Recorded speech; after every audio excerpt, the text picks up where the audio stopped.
So, good afternoon, everybody, and good afternoon, and welcome to Moving the Body, Black Women, Black Bodies, and the 21st Century Black Church. A conversation with Union's own, Harlem's own, Reverend Dr. Eboni Marshall Turman. That's all right.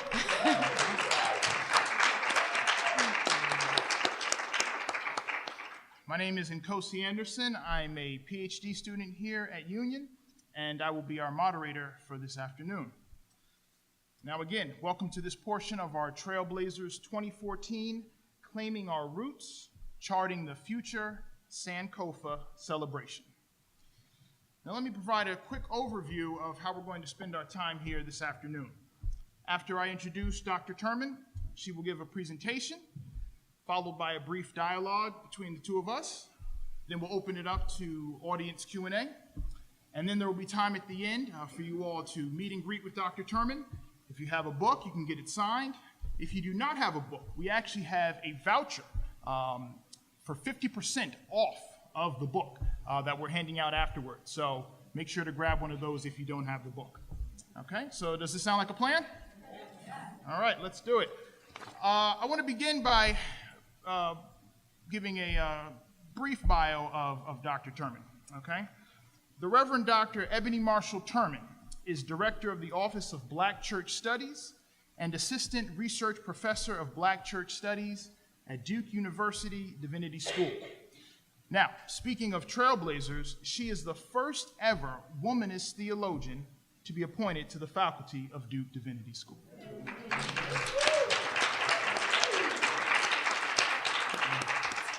It's a hard knock life. Now, Dr. Turman has previously taught here at Union as well as Hood Theological Seminary in North Carolina.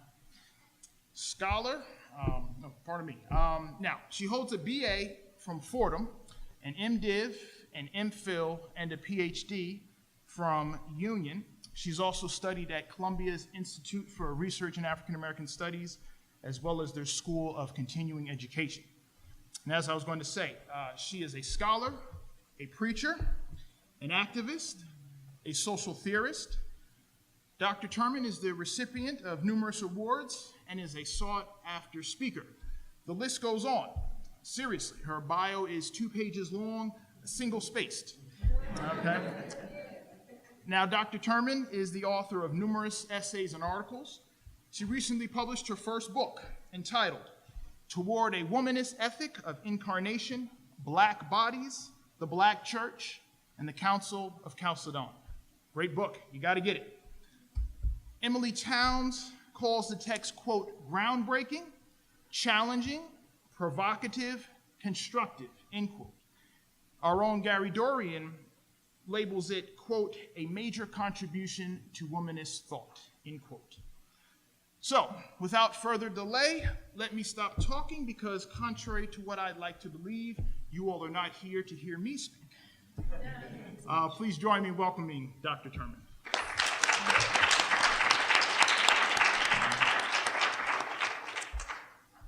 Wow, thank you, Nkosi, for that introduction, that very gracious introduction. And thanks to all of you for being here this afternoon, 2 o'clock on a Thursday afternoon. There probably are many places that we could be, but you're here. It is an honor, a real honor, to be here with you today, especially during this season of Trailblazers. This was a celebration that was born while I was a student at Union. And so I'm just extremely glad and grateful for those who thought it not robbery to extend an invitation to me that I might speak with you about my work, about my book, and my work more broadly regarding gender and the church. So some of you already know, because we go way back, some of us, that I was a student here at Union back in what many of us call the glory days of its unparalleled African American faculty. So I've been trained and I've been formed, and my work is decidedly rooted in the liberationist strand of the liberal tradition. And I'm a proud Union alum. I'm excited about this work, though pensive, about the fact that my consideration of the significance of Black women for the work and forward movement of the church, and Black churches in a very particular way, has garnered a variety of interesting responses. Overwhelmingly supportive on the one hand and deeply critical on the other. Critical of my positioning Black women as central to the Christological and Afro-ecclesial narrative. I'm excited, nonetheless, though pensive, about this, because it means that I have done what my good teachers, Emily Towns and Gary Dorian and James Cone, Dolores Williams, Wynne Wright, Vincent Wimbush, Michael Harris, Larry Rasmussen, Christopher Morse, among others. I'm doing what they taught me to do here, which is shake things up. And I'm holding the line. So thank you, as a way of introduction, for being here. Thank you to the president of this institution, Dr. Serene Jones, for being here, to my Abyssinian family who never leaves me alone. They always come out. I am grateful to you. And this book is actually dedicated in large part to my Abyssinian family, and also to some of my bestest friends who are in the room. And Dr. Cone, who snuck in here, and I see standing over there. Hey. So I want to be clear that before I even start to talk about toward a womanist ethic, I want to be clear that my work is not novel. It's not novel in the sense that it is really merely a continuation of a discourse that's rooted in the proto-womanist imagination of persons like Sojourner Truth, Julia Foote, Anna Julia Cooper, Frances Watkins Harper, Nannie Helen Burroughs, and others, right? It stands, this book in particular, and my work more generally, on the shoulders of a womanist religious imagination that was born right here at Union Theological Seminary. This womanist religious imagination was first systematized Christologically in the work of Jacqueline Grant, Dolores S. Williams, Kelly Brown Douglas, and Joanne Terrell. It is, in fact, as I point out, that my work is not novel. It is Grant it was Grant who first emphasized Jesus as the divine co-sufferer with Black women, right? Who, because Jesus was born and lived and died among the poor, also suffers, according to Grant, with those of us who count ourselves among the poorest of the poor, those of us who are born, living, and dying at what I've named the quadrilateral intersections of race, gender, class, and sexual oppressions, and the impoverishment those intersections engender. It's Williams, Dolores S. Williams, who likened Jesus' crucified surrogacy to the everydayness of Black women's crucifixions within the context of coerced and voluntary surrogacy. Williams pointed us away from the cross and toward Jesus' life and ministry. It's Brown Douglas, Kelly Brown Douglas, who asserts the import and significance of the continuity of the historical Jesus for Black women and the Black community, right? That is the holding together of the incarnation with Jesus' life and ministry. And it is Joanne Terrell who points us back to the cross by asserting the sacramental viability of the blood, right? Sacralizing, in a sense, Black women's suffering because, as she notes in her work, God in Christ suffers with us, right? So it's within this rich community this rich womanist Christological genealogy that I presumptuously, but as humbly as I know how, situate my work toward a womanist ethic of incarnation, Black bodies, the Black church, and the Council of Chalcedon, picks up on really all of what has come before it, right? And while it is not novel in this way, because it is using this rigorous womanist religious imagination as it sets up its own argumentation, it expands the conversation in a distinct way by not only affirming the critical significance of Jesus' historicity, but by also affirming the import of the inseparability of Jesus as fully human and fully divine for Black women and for the wholeness of the entire community of folk by extension. Now, many have contended, and will continue to contend, that this turn to the conciliar tradition, the Council of Chalcedon, as it's noted in the book's title, and the turn to its definition of faith as formulated in 451, where the unconfused inseparability of Jesus Christ is first asserted, is a most radical move, especially for a Black womanist liberationist, especially since the tradition itself relies so heavily on Jesus' historicity, or the historical Jesus, the one who lives, who is born, who lives, who suffers, and who dies, right? And there is, to be sure, a strong point to be made there. However, through my work within the context of the Black church tradition, in varieties of Black churches, vocational work, professional work, and even ethnographic work, I've noted two primary things. The first is, point blank, that Jesus matters for Black people, right? For Black church people, let me qualify that. And as much as those of us who sit in ebony and ivory towers might not want to admit that, it's true that Jesus matters for Black church people.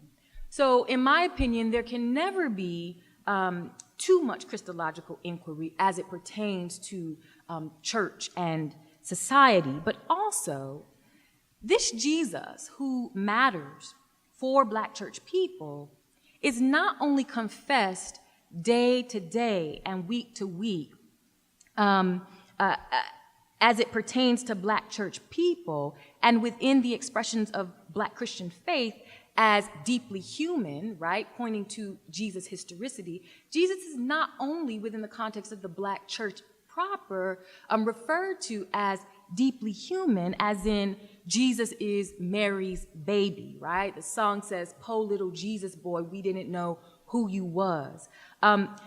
Jesus is also and simultaneously confessed in Black churches as intensely divine. And so attention, right, to this both and is critical, right? So Jesus is simultaneously confessed in Black churches as intensely divine, as in, yes, Jesus is Mary's baby, but Jesus is also God's only begotten Son. And it is this profession of the both and Jesus that is very much present in Black churches, and that led me to want to know more deeply what might be liberating about this Jesus for Black women who love Jesus so. And yet, right, while loving Jesus so, whose bodies, Black women's bodies and souls, are subjected to all manner of ecclesial violence that is often made sacred in Jesus' name, or more accurately, in the name of the Father and the Son. So what I found in my search for understanding this Jesus imperative in Black churches is precisely the substance of the book, which essentially claims that the discriminating violence that Black women face in many Black churches because of their bodies is nothing new. I'm going to say that again. right? What I found in my search for this both and Jesus imperative that is present in Black churches is the substance of my book, right? The book essentially claims, in reaching back even to conciliar tradition, which we're going to talk through in just a few moments, that the discriminating violence that Black women face in many Black churches because of their bodies is nothing new. We act surprised when we hear how Black women are invisibilized in Black churches as it relates to their exploited labor. Speaking specifically to the politics of Black women's volunteerism, where they really function, right, as the managers of the church day to day, and yet are not compensated in any way for this substantial contribution to the ministry, while male preachers' pockets are padded with anniversary offerings and, pastors' appreciation offerings and week-to-week compensation. So I'm working right now actually on my second book, and trying to work through a Marxist analysis of this. But essentially, right, we find the church then in this way participating in the continued impoverishment of Black women and their children who are already the poorest of the poor, right? We act surprised that Black women are silenced by the scandal of gender tokenism, which points to this idea where the presence of one or maybe two or three Black women clergy persons on staff without any power or voice, takes away, right? Takes away the charge of patriarchy, eliminates the charge of patriarchy because of the presence of a body with no power. We are surprised when Black women are demonized by Afro-misogynistic preaching that uses bully pulpits to humiliate and dehumanize single women, unwed mothers, and also engages in celebratory liturgical practices like only inviting women to preach on Women's Day and maybe Youth Sunday. We act surprised by this, right? We could go on and on ad nauseum. Essentially, the book argues that the discriminating violence, and I haven't even gotten to like the real stuff, right? That's just superficial. That the discriminating violence that Black women face in many Black churches is not new. In other words, and more simply put, the body is a theological problem. And within the context of Christianity, it always has been. It always has been. Ask me how I know. I could offer you a laundry list of my own experiences and the experiences of sexual gender discrimination that many of my colleagues in ministry have experienced themselves or co-signed, because the fact of the matter is that women do participate in their own destruction. It is called an ethic of perfect submission, as theorized by Saidiya Hartman in her Scenes of Subjection. And in my work, as I'm working it out in relationship to my second book project, I identify it as a peculiar Afro-femmisogyny, an Afro-femmisogyny that paralyzes Black women in self-abnegating patriarchal postures. So I could give you a laundry list, that list, or I could point you to Chalcedon. I can point you to Chalcedon to show why the body has always been a theological problem, which is what the book does. It points to Chalcedon to demonstrate a violent and brutal history that surrounded a body and was prompted, so surrounded may not be the best word, but was prompted by a body that defied what a normative body was actually supposed to be. In this instance, that body was Jesus' body, right? It is, Chalcedon, in fact, a tale of two cities, Alexandria and its Logos-Sarx Christology on the one hand, and Antioch and its Logos Anthropos theology on the other, which in some reveal to us just how disruptive a body that defies normativity is, right? A body that defies normativity as it has been established by the arbiters of power or the arbiters of the status quo.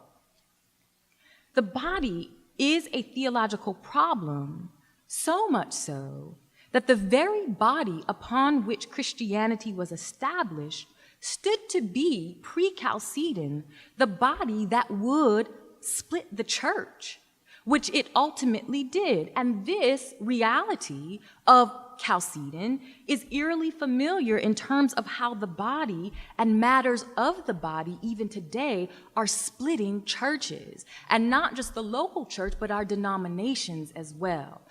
Issues of women in ministry, certainly issues of persons who defy normative understandings of what it means to be a sexualized body. These things are splitting churches. I could talk about that for days, but I don't want to bore you.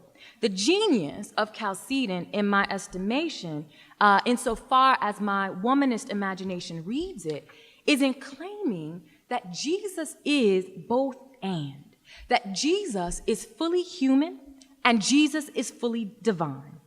It actually affirms, Chalcedon does, it articulates, and it concretizes in creedal form the fact that the body that defies our one-dimensional, antiquated, tired, whack, binary hierarchies that limit us to an either-or paradigm, either male or female, black or white, gay or straight, in order to approximate what is normal or in order to approximate what is conceivable according to human possibility, is deeply flawed and has nothing to do at all with the Jesus who we confess to believe in from Sunday to Sunday. 4, if we believe that Jesus is in fact both and, both fully human, as in Mary's baby, and fully divine, as in God's only begotten Son, as asserted first through the Chalcedonian definition of faith, then it is also reasonable to faithfully assert that the body that defies the status quo, or the body that defies what is conceivable according to regnant normative standards, is the very body that houses redemptive possibility for the church. This is Chalcedon as womanist mediating ethic. And this is the reality of our faith claim every time we call on Jesus' name, even though so many of us, rather too many of us, feign ignorance. The book then aims to show how the problem of body is inherently Christian, and how this theological problem of body functions socially and morally by tracing the problem of the Black body in the Americas, which is dependent in large part on theological assumptions about our bodies, as well as pseudoscientific and moral claims. Many of us remember W.E.B. Du Bois' now infamous query, "How does it feel to be a problem?" as he reflected on his own Negroness and Americanness, red whiteness, and that he would work out within the significant yet deeply problematic and troubling construct of double consciousness and the veil. So I begin by turning to Jesus to look at how the body is a theological problem, then turn to look at how the theological problem of body has undergirded the problematizing of Black bodies socially and morally, before turning to the liberal theological tradition, specifically the social gospel in the book, although one could argue the tradition as a whole, which I do in part in the book, that has fashioned itself out of its articulation of its concerns for bodies, right? For kingdom building, for justice making, all the stuff that we stand for here at Union. And I turn there to the tradition that has articulated itself as one that cares about our bodies and not just, as Dr. Cohn would say, our souls, to really call its bluff. to make the claim that the social gospel tradition within which so many of us stand may not actually be as social as we think it is. How can I be so sure? Well, in the text, I look to the Black social gospel, trained educator of generations of moral managers of subaltern sacred spaces or Black churches, namely Benjamin Elijah Mays. And I found that within many Black churches that can trace their theological identity not only to slave religion born at the interstices of abolition and enslavement in resistance, in large part to body injustice, but also to a Black social gospel that elevates body justice as a primary component of its ecclesial and theological identity, most often racial justice, that these are the churches, right? The church that I come from, not just in form, right, the one up the street, but the church, universe, the one that I come from. These are the churches that are reproducing the very body injustice or that problem of body that is inherently Christian through the practice, right? Through the practice and habituation of sexism and heterosexism in the church. These churches that articulate justice claims as central to their identity, these churches that were born in resistance to body injustice, who will march, right, for particular claims, right, who will speak loud about particular claims. These are the ones who are practicing sexism and heterosexism.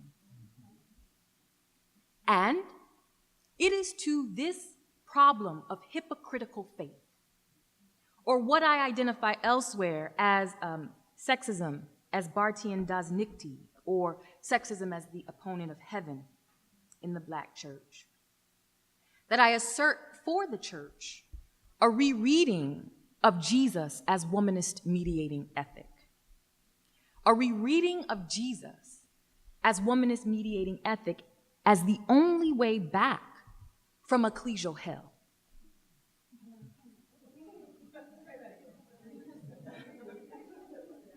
We have to get to know Jesus. The church does. And it's only through because Jesus matters to Black church people. So if we can get Jesus right, then we might be able to answer some of these other questions right. It is only through a rereading of Jesus as womanist mediating ethic that the church will find its way back from ecclesial hell. That is a rereading of Jesus as the non-normative body that does not make sense according to hegemonic standards in its both-and composition, and yet which houses redemptive possibility anyhow. I make several turns in the book to flesh out my claims. I discuss at length the paradox of grace and incarnational logic. I wrestle with the strengths and weaknesses of, as I mentioned previously, Du Boisian double consciousness and the veil. I problematize even the compulsion to make men as the hallmark of Black social gospel-driven churches. But you'll have to read it if you want to get all of those details. Suffice it to say for now that for me, the most interesting theological turn that the book makes is to posit Jesus as homoousios with Black women, or as the same substance of Black women as to his ethical identity. That means that I contend with womanist matriarch and systematic theologian Jacqueline Grant, however, from a conciliar angle rather than a historical angle, which just strengthens the argument altogether.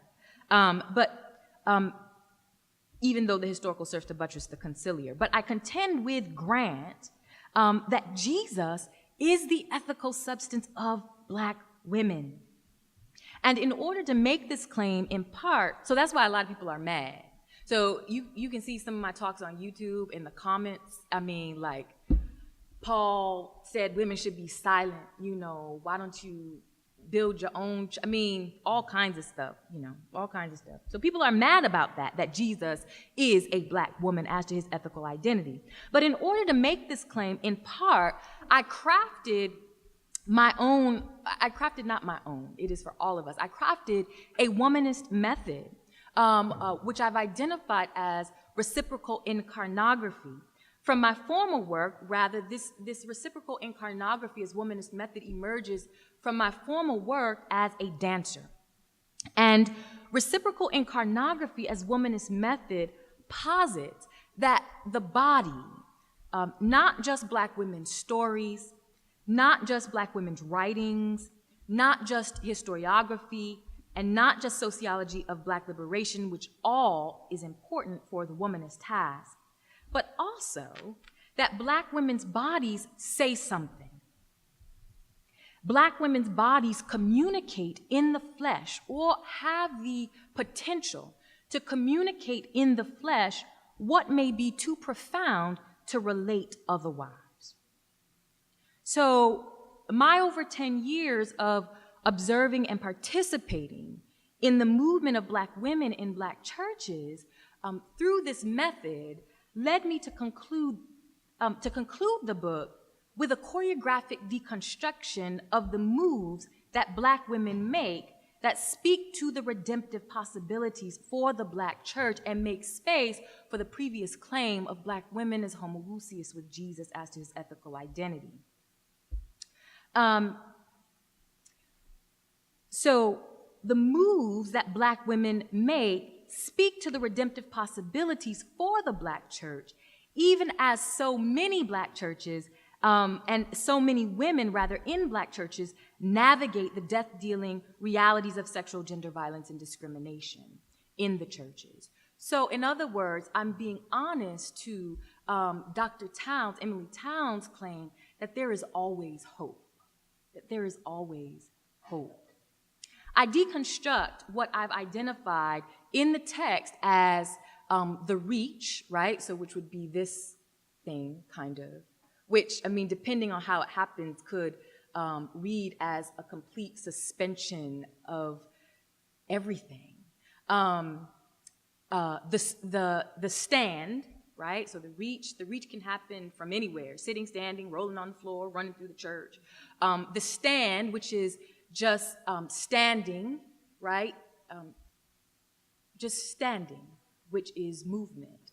And the sway, which I've been actually observing for a long time since I was a girl, sitting next to my grandmothers and godmothers in the church. I've deconstructed these movements, the reach, the stand, and the sway, as the flesh and blood evidence of incarnational logic, right? Or as the very substance of Jesus that is at work in black women's bodies, empowering them to persist and persevere despite social crucifixion or the layered gaze of racism, classism, and Afropatriarchy that characterize and caricature them as non-normative bodies or not male, right? And thus out of, and I should qualify that and say, and not heterosexual male, at least in public, right? That thrusts them out of bounds in terms of certain kinds of significance for the church.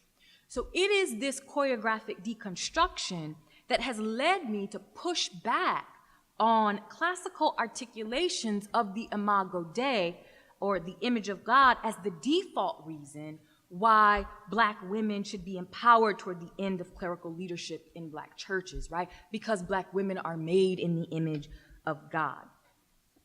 The fact is that the imago Dei in my reading is insufficient for black women's empowerment because the black body image has historically been imaged in opposition to itself, or the black body image has historically been troubled theologically, socially, and ethically, and the Black woman's body image even more so. And all we have to do is turn to these caricatures of Black women as Mammy, right? Black women as Jezebel, Black women as tragic mulatta, Black women as, or black girls as Topsy, Black women as welfare queens or Black matriarchs. All of these images which my colleagues in Womanist theology and ethics are dealing with so beautifully, to recognize that the image is not enough, right? Because, as George Fredrickson contends, the Black image has been remade over and over again, and the Black woman's image has been remade over and over again. So, a womanist ethic of incarnation contends that Black women are the Ensarkide, that God in Christ is in the flesh of Black women, moving in church and society. God in Christ is moving in church and society through them. And if we look close enough, we will see it in their bodies. And the redemption, thus the redemption of the Black church, or redemption for the Black church, or possibly even the resurrection of the Black church, as I alluded to in a recent interview, and depending on where we fall on that argument, is dependent on its ability to see God in Black women. Most especially those that defy embodied normativity, and instead of breaking her, to lift her up. So I'd like, in closing, to read just an excerpt from my book, from the final chapter, just so you can get a feel for where this thing lands. A short excerpt.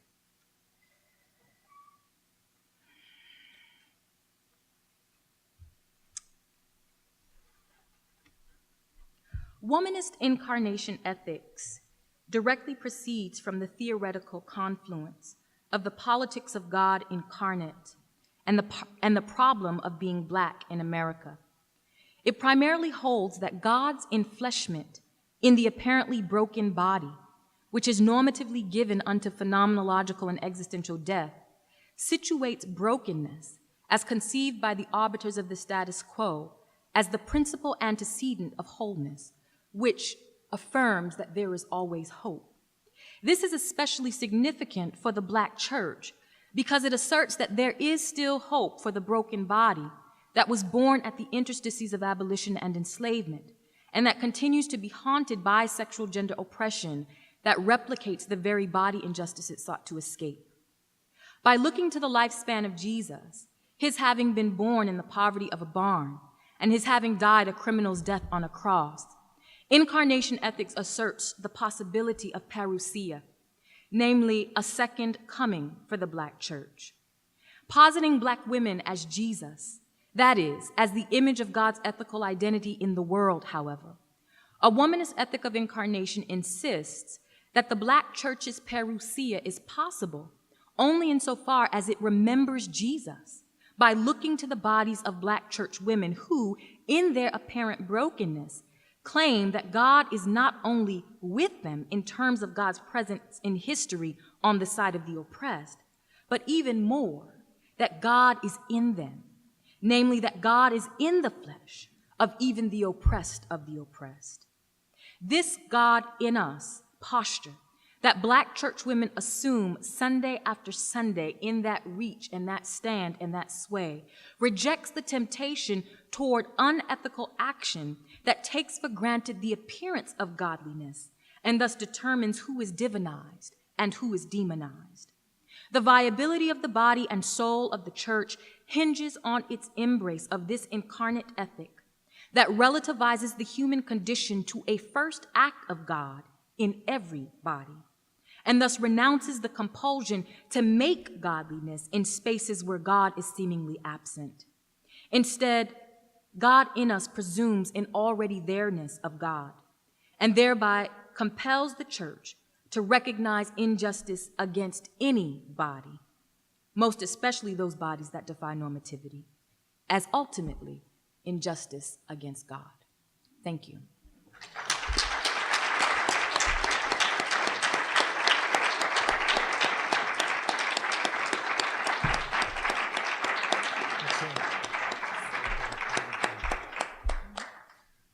Thank you very much, Dr. Turman. You have certainly given us a lot to reflect upon and chew upon, and I think we're going to have a very rich conversation now. So I came here prepared with a few questions I have in response to my wrestling with the book. And so for the next few minutes, Dr. Turman and I will have a brief conversation. And then we'll open it up to the audience, because there are a lot of folks here, and I want us to have enough time to really make this a real dialogue as opposed to just us presenting. All right? So let's see. I guess I'll start with a kind of loaded question. Yes. Sorry. All right. Can everybody hear me? A little closer. All right. Can you hear me now? Okay. Thank you. All right. So in reading your book, a couple of other debut texts immediately came to mind for me. So the first one is Professor Cohn's Black Theology and Black Power, in the sense of the passion that's in that work. Certainly there's a lot of passion in this book.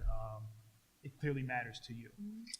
The other text, though, that came to mind, the other debut text, was Cornel West's Prophesy Deliverance. Not just in terms of the passion in that text as well, but in the sense that you both kind of throw the kitchen sink at your project, in the sense that you both employ an interdisciplinary approach to the work. You both cover a vast range of subject matters in addressing your topic. You both present genealogical analysis and so on and so forth. But then furthermore, in your text, we see the 5 ethical principles of womanist ethics at play. Radical subjectivity, traditional communalism, redemptive self-love, critical engagement, and appropriation and reciprocity. Yeah. So my question is twofold. One, could you talk about your passion and really why this project matters to you? And then two, could you speak about your method, both the value of interdisciplinary analysis, as well as the importance for you of employing a womanist ethical analysis? Yeah. Wow. Thank you for that question. Talk about my passion. Well, I love people. You know, I love people, and I love Black women, but I love people. And I guess my passion is that not one of us be left out.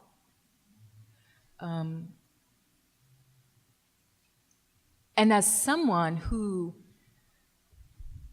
has been marginalized, you know, in ways because of race, because of gender, because of you know, especially growing up, class even. You know, I think I understand that in a layered way, what it means to be left out. And so my passion is to correct what I have seen, what I have heard, and in many instances, what I have lived. That's my passion. And however that, you know, and however I can do that, you said I threw the kitchens. If I have to throw kitchen sinks, you know, then that's what I have to do, because I think that that is my passion. In addition, I love the church. I really do. But the church is messed up. It just is. And participates in leaving people out.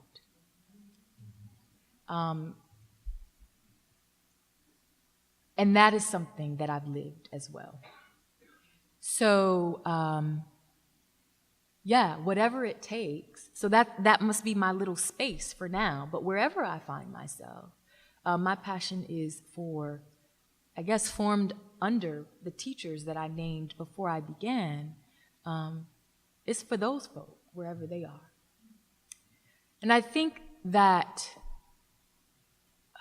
I think that to your second question, that gaze that informs my passion of looking to where the people are who are left out, who are forgotten, who are invisibilized, those things that I mentioned in my talk, demonized, paralyzed, marginalized, all of that stuff. That speaks to womanist methodology in terms of part 2 of the definition, traditional communalism.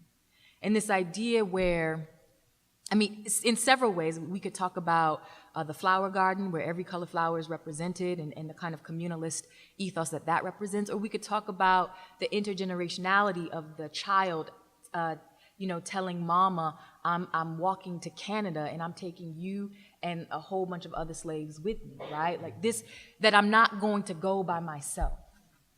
That the impetus or the urge to remember the community, and especially the community of those who are the poorest of the poor among us, especially based on the layering of quadrilateral intersections, that's what I do.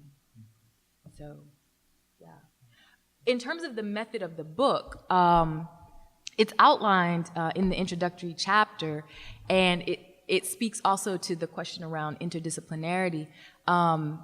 So I'm an interdisciplinary person, right? So I came to theological inquiry as an artist. And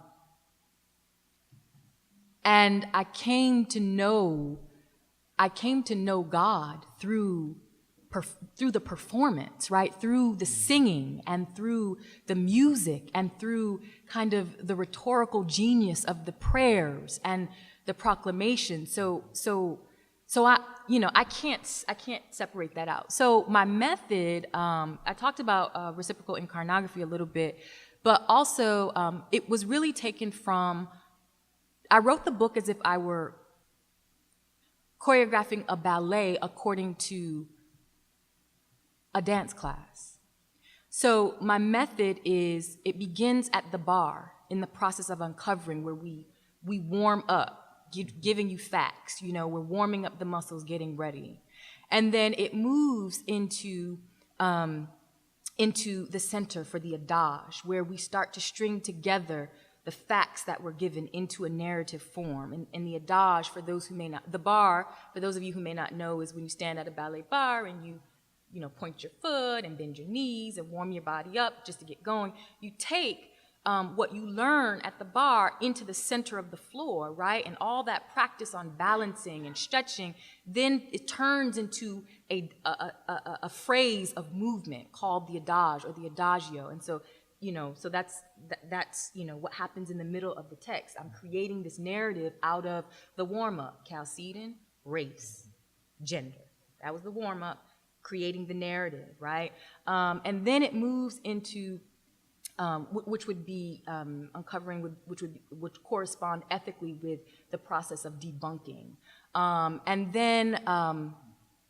then constructing corresponds for me with what is called the petit allegro. And the petit allegro is where you use small, choppy movements in jump form, right, to move across the floor or to gain higher height, right? So that is the act corresponding with constructing. And then finally, envisioning, which gets to the choreographic deconstruction. Like, who does that, right? Who talks about the sacrality of movement of Black women's bodies in the church and the theological significance of that, right? So that is that's my envisioning methodologically, and that would correspond to the grand allegro in a ballet class. And a grand allegro is the big jump, just taking everything from the whole conversation, from the whole class, and doing a grand jeté, a huge jump, splitting the legs across the floor, going to places that you may have never gone before. And so methodologically, and this may not make sense to a lot of people, but it makes perfect sense to me, that my writing in all ways corresponds to my interdisciplinary self, which comes to know God, which came to know God, which comes to know God through embodied experience of the artistic self. Yeah. Give me a second to process that. Excellent, excellent. A running theme that I noticed throughout the text is how this kata sarka, am I pronouncing that correctly? Or what happens in the flesh, reinscribes forms of domination within traditionally understood movements, modes, and even individuals associated with liberation. So, for instance, she engages the social gospel, American liberal theology, Du Bois's theory of double consciousness and the veil, as she said, Benjamin Mays and Morehouse's Making of Men, as well as the patriarchy of Black church. Places, modes, individuals that, at least to me, are traditionally seen as, liberative, and That's the kind of problem. progressive, right? And you locate them as being a site of problem. You even say within womanist thought. So you talk about Dolores Williams, Emily Towns, Kelly Brown Douglas. You say they're, quote, predicated by the very kata sarka duplicity it seeks to resist. So when you spoke about some of the reactions that you're receiving to your work, and you said that society, seeing God in Black women is kind of the major negative reaction you're getting. I mean, I probably should have known as much, given kind of the pervasiveness of sexism, racism in our society. But when reading the text, that's what I thought would kind of bring about kind of the most reactionary response, your engagement and critique of these different things. So I guess I have two questions. The first question is, can you speak about the womanist principle of radical subjectivity and how it creates space to push through this ironically inscribed ethos of hegemony found in these spaces? Does that make sense? You speak a little bit about radical subjectivity as kind of the way to get us beyond this kind of reinscribed hegemony that takes place in these spaces. Could you speak a little bit about that, the possibility of that? Do I say that? Radical subjectivity as the way? Do you have page number? Yeah, right. So I want to say. I mean, I have an answer for you, but I just want to right. make sure that the response is getting at what I was talking about. I understand. So, yeah. So on page 157, you bring up radical subjectivity. Yeah. And then you say, thus the womanist project theoretically asserts and privileges and in itself a priori, namely the experience of what happens in Black women apart from. Yeah. Yeah. So essentially, that goes back to the issue of historicity and how the project, while holding, how this project holds the historicity of Jesus with the conciliar tradition. I was thinking of specifically in terms of Dolores Williams, how there is within the Hagar narrative, there is a Black woman's selfhood, right, within that narrative, and she doesn't, this is my read of it, is still determined by Ishmael, right? So that even though God allows Hagar to survive, right, with a quality of life, that survival is predicated on God's hearing Ishmael, which would be representative of the Black man, right? And so even then, Black women's identity is always, I don't want to say co-opted, but it's always reactionary, right? I'm always reactive to an other being. In that instance, it would be a Black man. And the same happens throughout in Emily Towns' most recent work on Black women in care or ethics, the cultural production of evil. And that is the kata sarka, that is the socio-historical circumstance, right? So in her work on the cultural production of evil and the discussion of how Black women are caricatured, that is the substantiating or the making substantial of Black womanhood is based on the kata sarka gaze of caricature first. And in terms of radical subjectivity that turn to self, or the kind of Heideggerian phenomenological move of being as mine and the empowerment that that gives,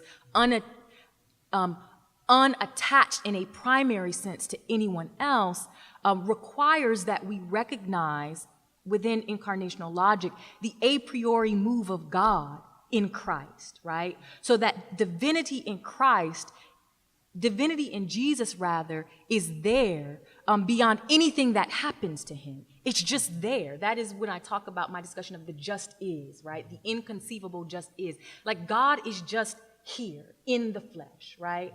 And we forget that because we, as Black women, and as I think as people generally, we forget that God is here because we get so caught up with Ishmael, right? Or with caricature, right? Or with these other things, or with white cultural attack, which is Brown Douglas, and which is what I lay out in the early chapters of the text.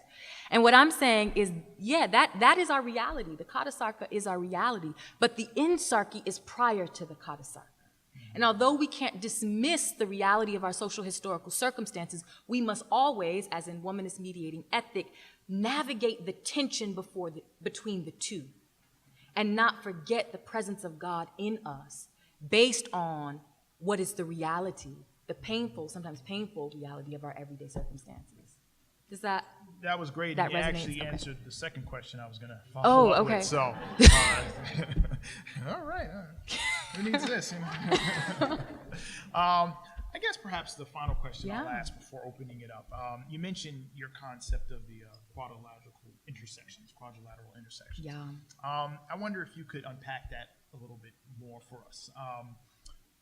No text can do everything. And at best, we hope that a text can contribute to the conversation and push us in new directions. And your text certainly does that. But you even state up front some of the limits of the text. While you try and push us, and you actually do, beyond the binary racial hierarchy that Du Bois situates us in, even your gendered intercommunal analysis, got that right, is captive to a duality that doesn't fully engage the multi-fragmentation of Black bodies, Absolutely. be it sexuality, age, color, whatever have you. Right. So as we looking forward, as in terms of next steps, in terms of scholarship, in terms of conversations, and I think your concept of quadrilateral intersections kind of really addresses that. Yeah. What do you see as perhaps the next step, or where would you like conversations to go as a result of your book and what it opens up? That makes sense? Yeah, that makes sense. That's a big question. Well, to talk just a little bit about quadrilateral intersections, that doesn't even capture the multiplicity of fragmentation, of social fragmentation in our communities, and especially in communities of Black women. But one of the longstanding critiques of womanism is that while it attended in its emergence and in its early development, it's not even 30 years old yet, or maybe no, not even 29 years, I think. In its early development, is that it was very much focused on a race, gender, class critique, with not much attention paid at all to sexuality. And actually, not just sexuality. I mean, there have been many critiques about how well womanists have engaged class, although Katie Cannon certainly did in her essay on Oliver Cox. It's not until recently that we're seeing more work on, coming from Black womanist scholars, working in the context of class and what class oppression means for Black people from the perspective of the radically subjective self, Black women. So to broaden that, just as we imagine womanism in the 21st century and how womanism proceeds right into its 30th birthday, I decided to move past kind of the triple jeopardy that usually is connected with womanist thought, race, gender, and class, to include sexuality in that baseline articulation of intersectional oppressions, so that we move to race, gender, class, and sexuality as kind of the baseline concerns of womanist thought. So that is what quadrilateral intersections refers to. Now, yes, I do speak to the limitations of the text, that the text does not in an explicit way, although it mentions several times and makes connections between sexism and heterosexism, it does not deal specifically with sexuality. But I do hope, insofar as I have been inspired deeply by the work of Kelly Brown Douglas around heterosexism and homophobia in Black churches, I do hope that the Christological assertion of this both and Jesus that transgresses binary hierarchies might be liberating as we begin to think about trans identity, as we begin to think about LGBT identity on large scale within our sacred communities and in society at large, and how Christ and the very body of Christ makes room for these identities at the table too. I also hope that on a baseline level, a reading of this text, or a guided reading of the text, because a guided reading of the text or a reading of the text might help women and men think about how we, in our churches, disciple children around Jesus, how we present the multiplicity of Jesus' identity, and in such a way that we affirm the multiplicity of ourselves and begin that conversation, perhaps with that, not with that precise language, but we begin that conversation in Sunday schools. Because that's where, that's where we build in many ways, right, the church of the next generation, the church that hopefully, right, the 6-year-old or the 7-year-old girl in the Sunday school now, seeing women's bodies and hearing messages around the diversity of God, right? And that affirms the diversity of our communities and ourselves, will say, would even imagine that she could really do anything because Christ is in her. So I want the book to be used however people think it should be used. I told my students the other day, because I said, if the shoe fits, wear it, and if it doesn't, leave it on the shelf. So I don't have authority over how the book is deployed. If it can help somebody, yeah, that's what I want it to do. And hopefully, because it is written, I think, in academic form, if it can help a seminarian go back into the church and train Sunday school teachers differently, or disciple their youth ministries differently, or spark conversations about difference and what that means as it relates to who God is for us as the Black church, as a church born in resistance to body injustice. That's what I wanted to do. Thank you. Yeah. So now we're going to open it up to question and answer from the audience. You'll see Vice President Williams here. She's walking around with the microphone. So if you have a question, just stick your hand up and she'll find you.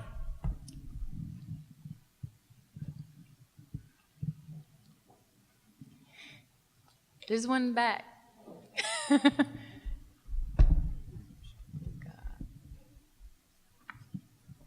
Dr. Marshall Turman, thank you so much for being here. Thank you, Charlene. Yeah. And I do want to say that it is just such a pleasure to see the continued development and expansion of your work. And it goes beyond just the church. So I want to acknowledge that what you are putting forward also in society writ large will have tremendous impact. So again, thank you. My question is in reference to that in particular. because what I appreciate in terms of your multidisciplinary approach is that you do access from a variety of forms, philosophical, performance, as well as theology and ethics. In terms of the question of embodiment and what it means to carry the embodiment of that pain and trauma over time, you know, you referenced Saidiya Hartman's work, which really speaks to that. Then how do we allow for, so this is, the and but is that oftentimes women's bodies both hold transcendence and persecution. And the impetus is often to look at Black women's transcendence, which sometimes negates the persecution.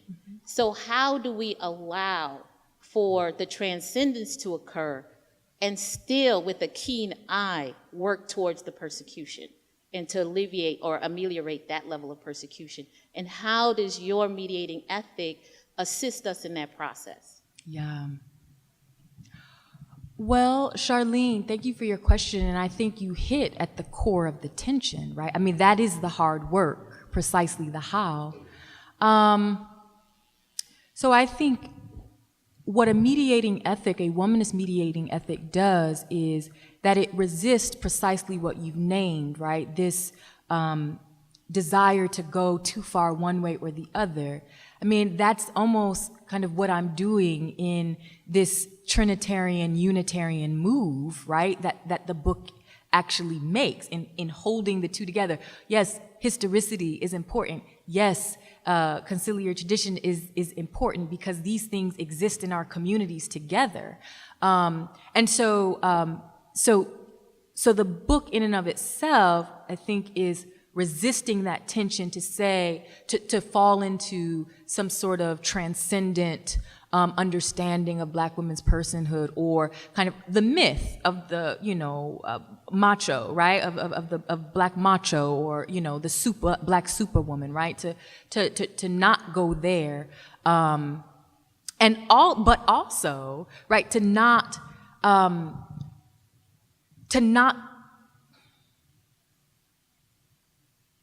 fall into, there was a better word I was searching for, but I couldn't find it, but to not be overcome or overtaken by the threat of nihilism, which is a total possibility given the kata sarka, or the social historical realities of Black women. So the how is in this room. I think one thing that I can say that the book might do is call attention to Black women. I mean, in many ways, Black women are just not seen. And it's amazing. I mean, this whole, I live with this now in a very real way. I don't see color thing, right? I mean, so I'm experiencing this being unseen in new kinds of ways since I'm no longer primarily in New York. But in many ways, Black women are just not seen, right? Or if they're seen, they're kind of hyper seen, right? As in Lupita Nyong'o, right? And everything that's going on around her, or Michelle Obama. So I think that in calling attention to the both and of Black women, right? This kind of in Sarki Day, and, right, that I'm pushing towards, and the realities that the womanist tradition heretofore has, and the Black liberations tradition heretofore have lifted up, that starts the conversation. But the how,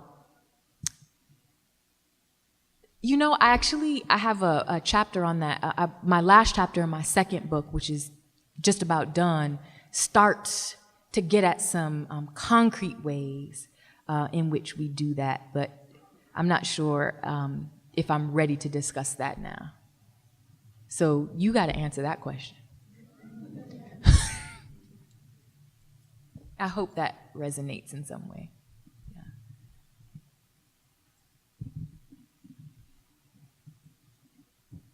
Yeah. So mine is never a question. Mine is always a comment, and that always. That's my student. And so interesting you say that, because folks who know me can hear when you speak and hear me speak a lot of the language, particularly being blessed to be in your class my second year here, but also being blessed to have Charlene just speak, who I continue to lift up because she does an utter amazing work, unapologetic as this Black woman. And I am utterly amazed, and she doesn't get lifted up enough, and I'm doing this for a reason. And it's the same way that, Dean Yvette Wilson does not, I would not be here if it was not for that Black woman.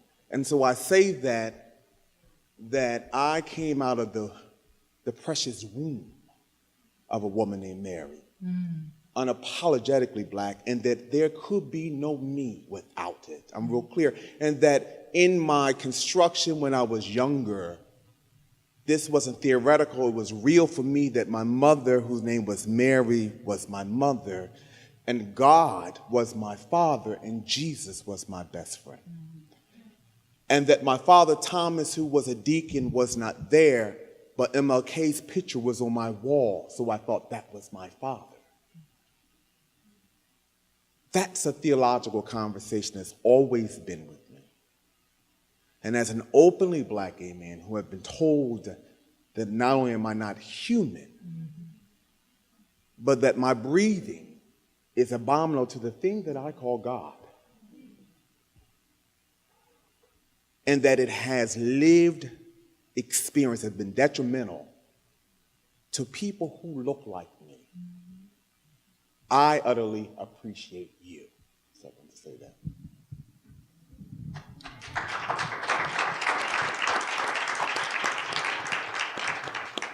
I'll have my sister Nika. You know I love you. Dr. Marshall, it is always a joy to be in your presence. Bless you. As I often have tried to tell you, I've been honored to be in your presence for so many years at the Abyssinian Church, where I had the opportunity to work closely with you with Christian education. And I am not surprised at all in the writing of this book, for I feel that I have witnessed this book in you long before you wrote it. For the moment that you came to the church, there was something very different, something very acute, something very clear about you from the moment you walked in and took your position on the pulpit. Surely, I cannot speak for other women of the church, but we knew when we saw you that you were a woman who spoke freely of yourself and you projected the God in you. And I could look at you and say, I see the God in you and she is beautiful because you helped me to see the God in me. But in seeing and hearing and listening to your writing, I think that sometimes, as you said, if the shoe doesn't fit, you leave it on the shelf. You must come out of the church setting because indeed it can hold you back from even a greater work. So I think that women, Black women, should not just put their entire religious experience in the church setting, because oftentimes they do a greater work and a more profound work for women by stepping out of that setting where they can be free. And you are free. Thank God Almighty, you are free. And I'm glad that I can see it all over you. You see, so not only here at Union, but in your work, and to have you go to Duke and just be free and to write these words to help somebody. Someone needs to read what you've written. Someone needs to hear you read it. When we hear you read the end part of it, it's so wonderful to hear it and to see it in you. So I thank you. Continue to do what you do, for we need you. Women of all ages, and I'm twice your senior, and still I need to hear you speak to my heart. Thank you. Ms. Hazel. Thank you.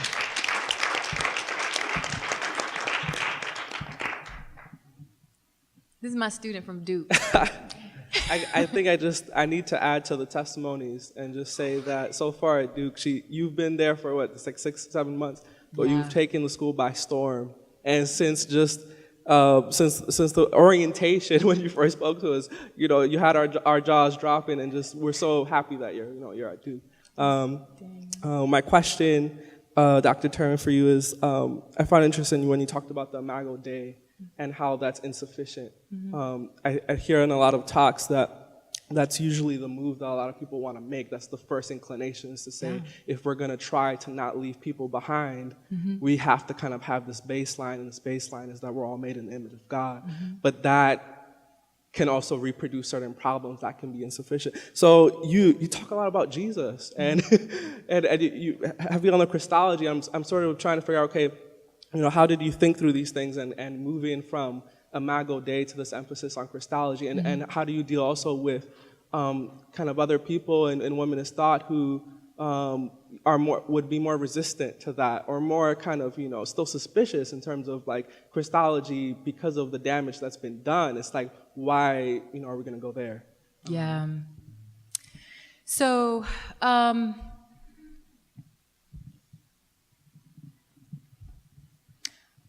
how do I make the move from Imago Dei to Jesus? Well, for me, it's pretty easy, particularly because as I'm asserting Jesus in my body or in the bodies of Black women, the question of what that looks like, comes to the forefront. The question of, it becomes problematic based on how we see Black women, right? It is what people, some of the emails I've gotten, how Black women are imaged makes it impossible to see Jesus in Black women. So I make a conceptual leap between the two that happens very organically for me. In terms of Christology, I think, Daniel, that is the limitation of the Christian conversation, right? That in many ways, to talk about Christ is exclusive talk. And yet, the way I am reimagining Christ through a womanist ethic is trying to make room for those who are excluded, right? For the very ones who are excluded, whether that's in kind of based on embodiment, based on how the body actually is imaged in the world, or, although I don't go into this deeply at all in the book, or other differences like religious differences, like class differences, other differences that are not as readily seen. So it is not perfect, like I said, the fact that it focuses so heavily on Black church women who are in no way representative of Black womanhood, in large part, the fact that it is a deeply Christological narrative may prove to be limiting, but I'm hoping that the message of the multiplicity of God in and of itself would be translatable to other spaces that may not readily enter into a Christological discussion. And that's the best I can do with this book. The one other thing that I will say is that within the Black church, among the most churched of us, and among the most unchurched of us, there is this yearning for Jesus. Folk know Jesus. And so that was important for me. My advisors asked me when I was writing my dissertation, they were asking, one in particular, why do you want to write about Jesus? Like, really pushing back on that. And based on some of my own work in Brazil, around candomblé and traditional religion, and my other work around dance, my affinity for Haitian folkloric dance and the religious presence that is irrevocably there when engaging in that sort of movement, Vodun and the like. I made a choice to talk about Jesus. And so I hope, though, in that exclusive choice, that the way by which I talk about Jesus, I live into what Christopher Morse articulates as an exclusive inclusivity. That is what I believe Jesus to be. That's the best I got. Thank you so much for this talk. My name is Wesley Morris. Hi. From Greensboro, North Carolina, and it's not very often I come to a talk about a book and it feels like a living room or, the front porch where many of our healing conversations happen in my community. I also want to lift up the name Dr. Rachel Harding, whom so much work on Condom Blay. And I've done work with Rachel in Brazil. Yeah. and that experience impacted me in the way that I think about my mother, about everyone. And when you're talking about the image of God, I was thinking about the image of my mother and how much more closely I've held that since meeting her and after today's talk. I heard you say the resurrection of the black church depends on lifting up the black woman, and that resonated with me a lot, and I wanted to hear more just about your thinking on that. And it raised in me, a quote or a scripture that you lift Christ saying, if you lift me up, then I will draw all unto me. And I was thinking about that, and I just wanted to hear more. I guess I want to hear more about everything, but about that, I wanted to hear more, and thank you for transforming this into a family. Thank you. Yeah, thank you for that question. That's exactly what I was conjuring when I wrote that sentence. I just didn't want to break out in song, here, but I could have. Say more about that. What can I say? The black women make up 85 to 90% of black churches in terms of demographics. And yet that number is highly and definitively skewed as it relates, disproportionately skewed as it relates to black women in leadership in black churches. And although black women are workers in black churches, but there's a difference between workers and leadership. There doesn't have to be, but there seems to be this binary at work within the church. So in terms of lifting black women up, I think some of that begins in some of the negative practices and habituations or habitus that I mentioned very briefly in the talk around black women's labor in churches, around proclamation and misogynistic proclamation, around how black women are included or not in liturgical practices, about politics of containment and the covering of black women's bodies, and how that recapitulates a Mammy Jezebel image in our churches about or caricature of black women in our churches. If we would stop some of that stuff, we might be on the way to getting in position for the work of lifting. But before we lift, I think we have to stop demonic practices that break black women, right? And to proclaim, I don't want to use too many real life examples, but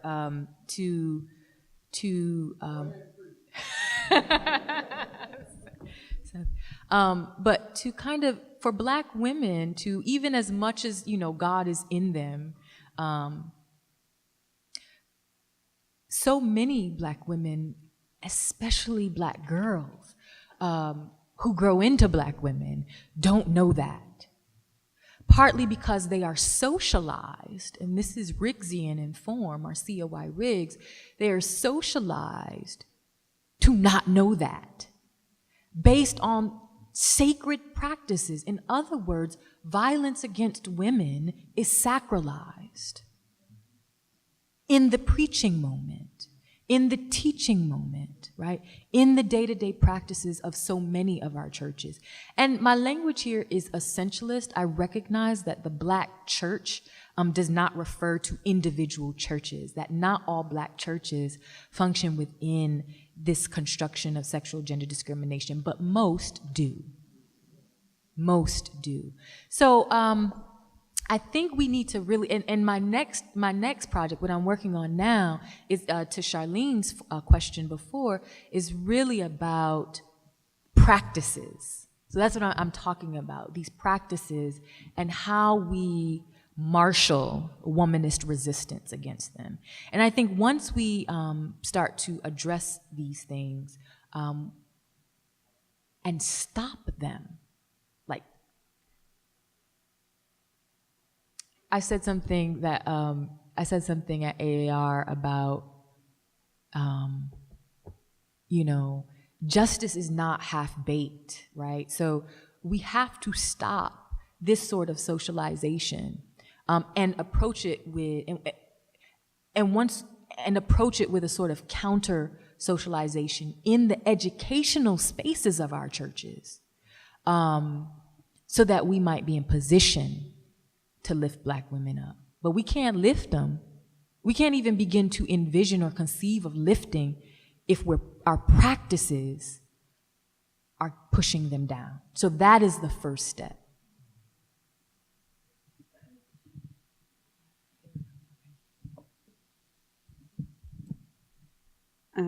That sounded like what a dancer would say.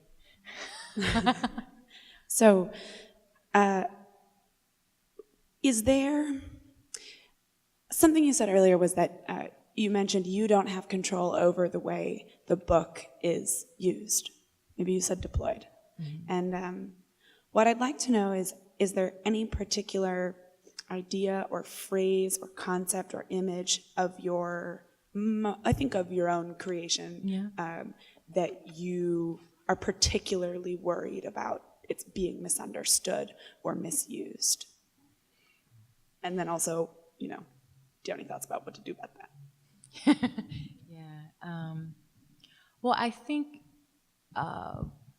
one concern has already been lifted up about kind of just the dominance of Christological inquiry in the book and what that means for those of us, even those of us in Black churches who are not Christological.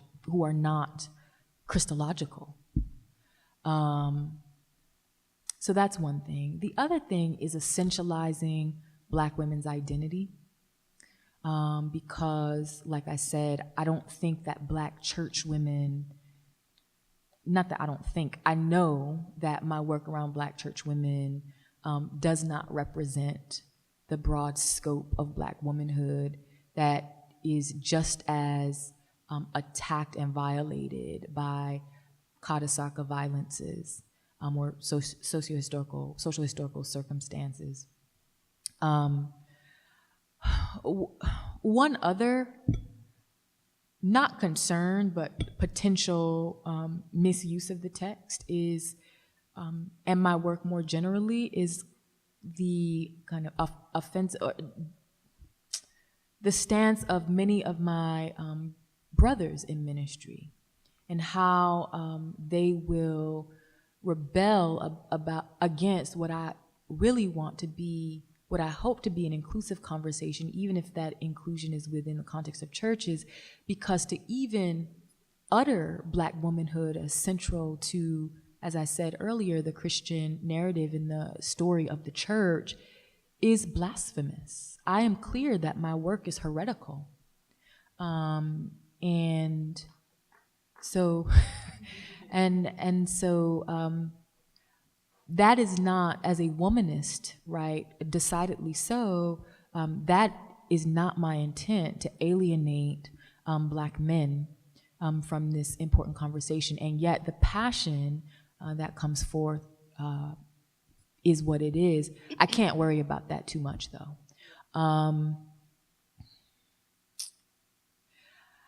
I think that perhaps so here I go with all my limitations, right? All of the weaknesses, and there are many more.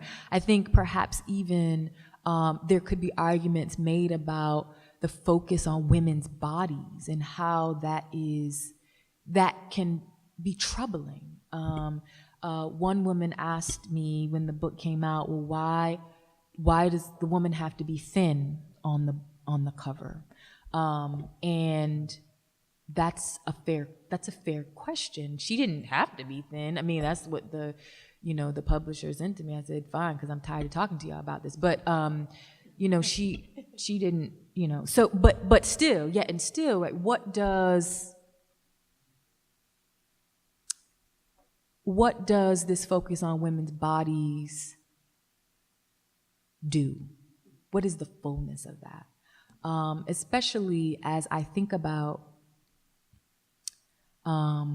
politics of containment that are at work in churches, and I'm working on a piece now where I'm trying to connect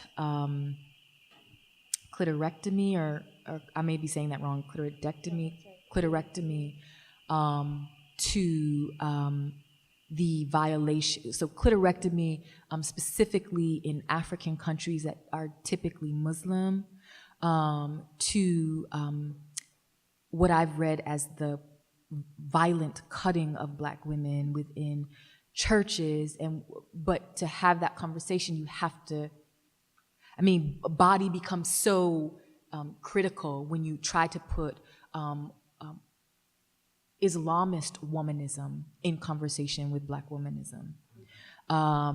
So that's it's my life's project. Doesn't all get worked out in one book, but certainly those are ways in which the book could be highly problematized and deployed unjustly. Yeah. Dr. Marshall Turman, thank you so much for your work. It is indeed groundbreaking, and I'm just so inspired and hopeful to hear a conversation that centers on the life within the Black church and women's role and the redemptive nature of the ideas that you're putting forth centered in Black women's bodies. Something that you also said, about the reactions that you're getting, and it brings to mind that power will concede nothing without a demand. And I wondered, with the deeply communitarian ethic that is embedded in womanist theology, what is your eschatological hope so that we are reimagining not just a Christology around Black women's bodies, but an ecclesiology in essence. So what does that look like? Because beyond also what you've dealt with in your book, there are issues of class and capitalism and all of these other things that are reproduced.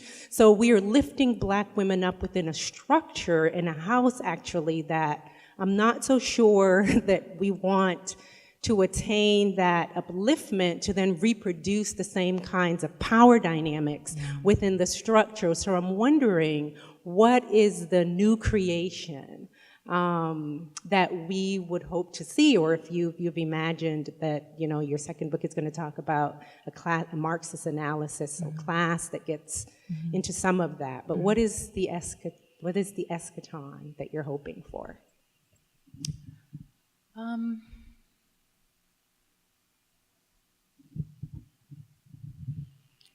Yeah, so that's an interesting question as I conjured Bart in the work and thinking about the eschatological, which for womanist thought is always socially grounded.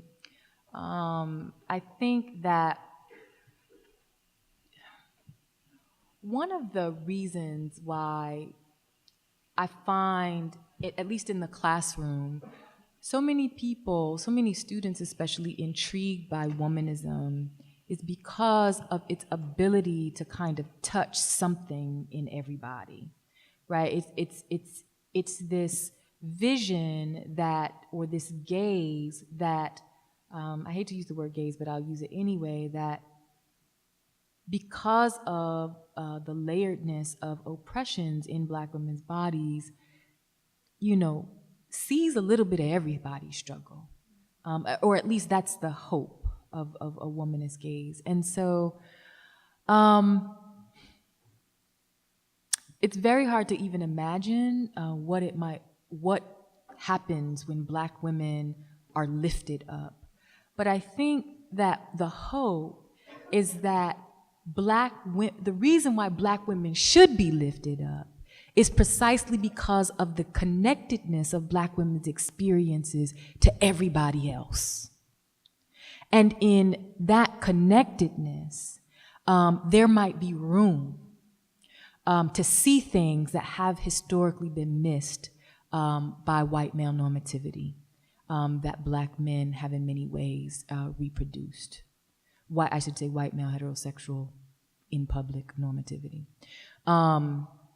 So that would be kind of a first step to that answer, that womanism is so distinct and so dangerous to the academy, right? I'm very clear that I am the first Black womanist theologian, and I might say Black womanist.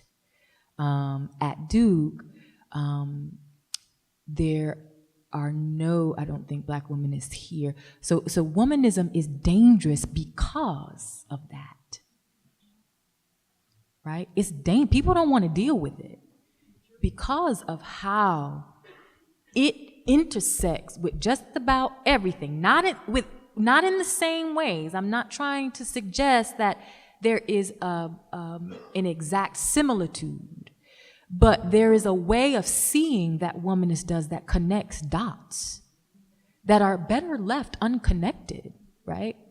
To say to your sexist pastor who marched with King and wore a sign, "I am a man," that racism and sexism are, two sides of the same coin is dangerous, right? So, or to your white liberal friend who is out on Occupy Wall Street, right? I mean, that racism, sexism, that's all interconnected is a dangerous thing. And so I can't, the eschatological vision, we could have a side conversation about that, but I think the hope is that the womanist gaze is such that it ain't what came before. So transformation is necessitated by that very fact.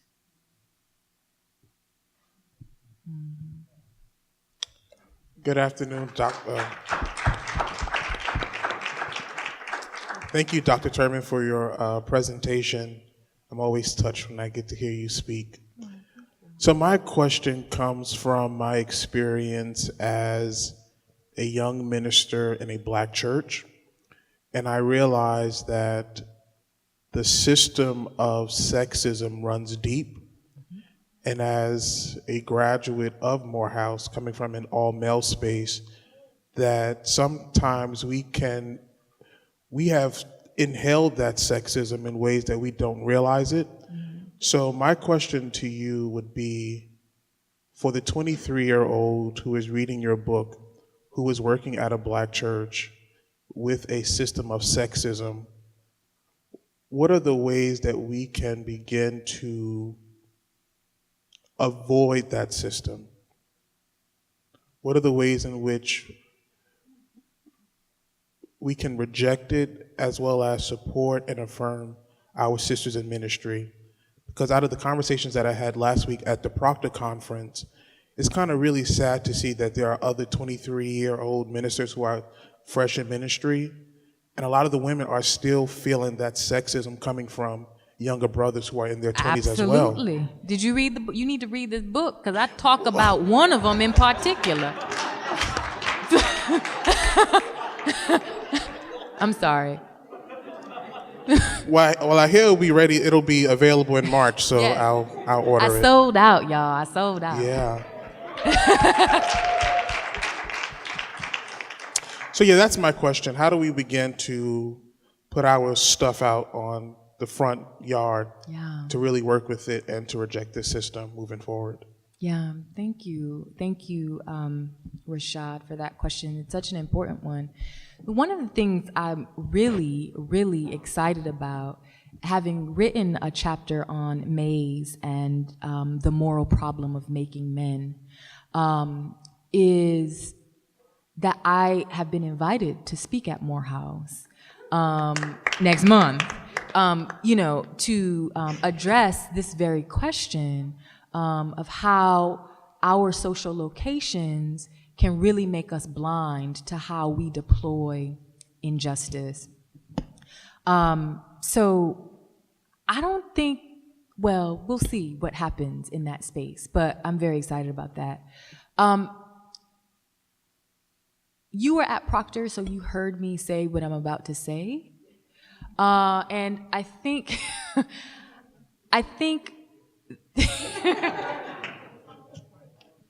so I'll say it just in an abbreviated way. And that is,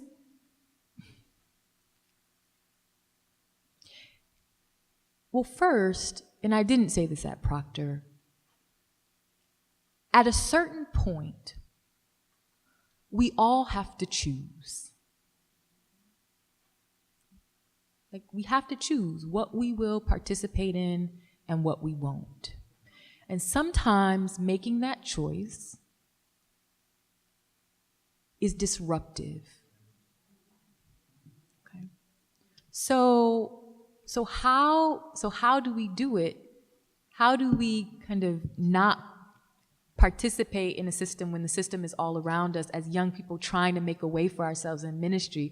Well, at some point, and I don't know if that's today or 10 years from now, I think in many ways it took me about a decade, but at some point we have to choose what we will participate in and what we won't. But prior to making a definitive choice, there are a couple things that we can do. And the first, in terms of young Black men, is to not be silent when we see it. I think I said at Proctor, when you see something, say something, borrowed from the MTA, right? Like when you see sexism at work in the church, it's not enough to like laugh about it or like act like it didn't really happen, right? Part of our facing up to what's really going on in our communities is being able to talk about what's really there. And using our power in the spaces where we have it to do just that. Whether that's, in the Friday night youth ministry or in Bible study or, because chances are young ministers are not preaching every Sunday, right? They're not doing their thing. It's not their church. Right? So using the small power we may have when we have it and not letting those moments pass. I remember when I was working at Abyssinian, so I say that tentatively because my pastor still articulates that I am still a minister at Abyssinian, although I'm not there on a day-to-day basis. So I kind of just put that out there, just to put that out there. But when I was working at Abyssinian, I would have Bible studies, and a lot of people would come to these studies, and I would just ask questions and let the folk talk. And ask of themselves and each other. Not necessarily before I made a choice, right? Not necessarily saying in my heart what I knew to be the case, but making space for folk to begin a process for themselves about serious questions. I'm not saying you should do that or you should not do that. I'm saying that I recognize that tension when you are young, when you are serving at the pleasure of someone else. That will ultimately require a choice. And whether or not, even if you go out and get your own church, right, you're still gonna have to choose who are you, right, and who is your God.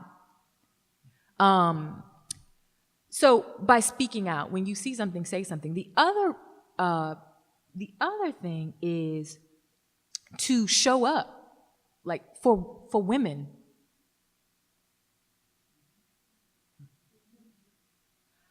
I was at NBC last summer, and I knew a lot of NBC National Baptist Convention in Charlotte last summer, and I knew a lot of the brothers there, and like knew them, like had trained them, had taught them stuff and taught them how to serve communion.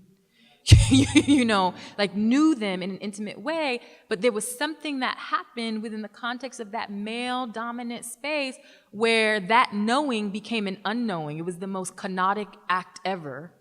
And yeah. So showing up for the women and laying claim to the fact that you are an ally, even when you're in spaces where you would be privileged to not be. And then the third thing I would say, in accordance with my book, is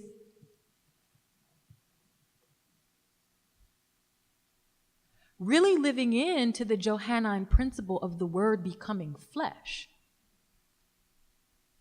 Because as I have interpreted the scripture and interpreted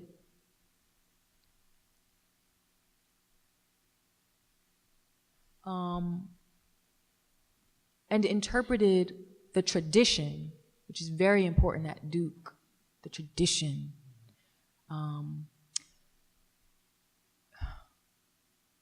What I'm saying has everything to do with the gospel. So if we do otherwise, which is the practice of the church, to not live the gospel, to live some sort of hermeneutics of sacrifice, Joanne Terrell talks about, that is really connected to cults of martyrdom and white supremacy in some very interesting ways that have nothing to do with Jesus.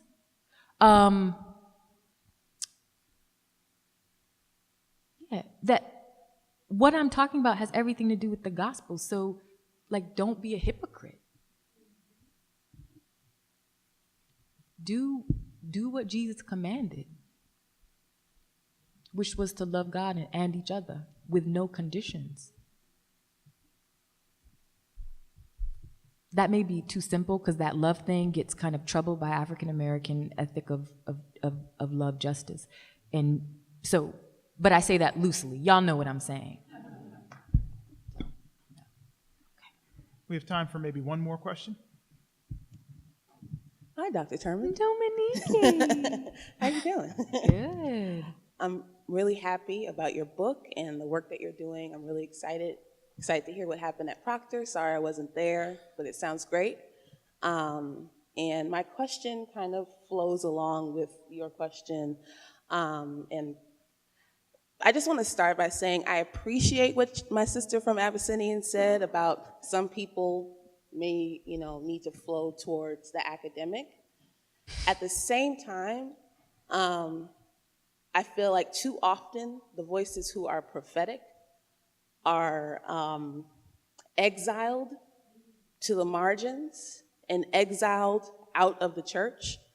And by prophetic, I mean people who are asking the church to move forward in these conversations.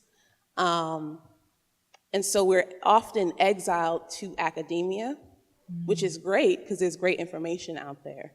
But it's not often getting to the churches, which creates that divide that Raphael Warnock is talking about between the intellectual academic and the spiritual, which sort of makes our prophetic claims dismissible in the church setting. And so I guess my question in response to all of that is, how do we sort of get out of this mode of asking where all the prophets have gone, but at the same time kicking all the prophets out? My Lord. Fantastic question.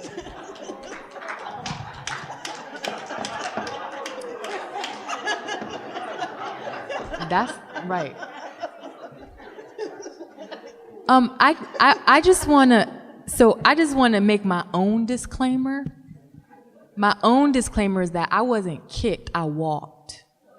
That's my own disclaimer.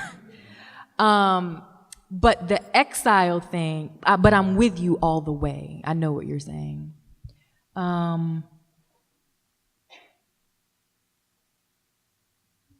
You know, I asked that same question a couple years ago, not in that same way, but the same question of one of my professors. Like, so what good is this really doing here at Union, right? At Union. And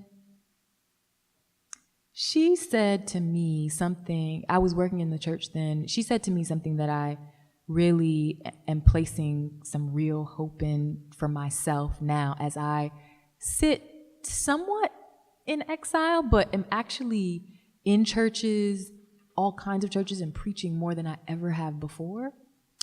And that is that the work that I do in the academy is so that the students I teach, right, which is what I was for 10 years. I was the student in the church. So that the students I teach will go back to their respective places and make a difference. The reason why I teach pastors and have made a commitment to that, to teach in divinity schools and seminaries, not called to undergraduate teaching or teaching otherwise, is because I'm clear about that I want pastors to be transformed so that their people can be transformed. But I also, in quasi-exile, I am in the church. Like I said, I'm in the church more than, I'm in the church, really, like almost too much. I'm like, no, I'm not coming. But I don't see my being in the academy and my being in the church as mutually exclusive, which means there is a vision that I have for myself that takes me back into the church proper for real. Like not just kind of preaching around and, proclaiming messages and a radical message, but takes me back to the people. So that again, even that vision is a mediating ethic that resists the binary that most of us perform within, that our churches perform within, that says if you got too much schooling, you can't preach, you're no good for the people. So I resist that as director of the Office of Black Church Studies at Duke, in addition to my faculty role. But also in my own vision for myself, that God has told me will be returned. I will return. Because the work demands that I do.